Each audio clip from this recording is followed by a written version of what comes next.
এটা জিপসনের ওয়াল বানাইছি একটা, বানাই এই যে রং করে দিছি। দেন নিজে বানাইছি, একলা বানাইছি, একলা বানাইয়া রং করছি। ঠিক আছে,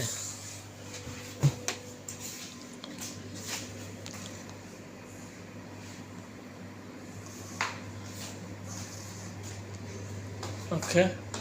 কালকে একটা পর্দা লাগাই দেবো, এটা আমি লাগাইছি, আমি বানাইছি পুরোটা। ঠিক আছে, এটা উপরেটা হলো চ্যানেল, ক্যামেরার লাইন গেছে তো ওই চ্যানেল, এটা এই যে ক্যামেরা লাইন গেছে এটা পুরোটা। আর এই যে ক্যামেরা, ওই যে এই চ্যানেল একবার উপরে যে সিলিং দিয়ে এই যে ক্যামেরার ভিতরে আছে। ঠিক আছে, আর এই ওয়ালটা পুরোটা আমি বানাইছি, এটা হলো জিপসনের ওয়াল। ঠিক আছে।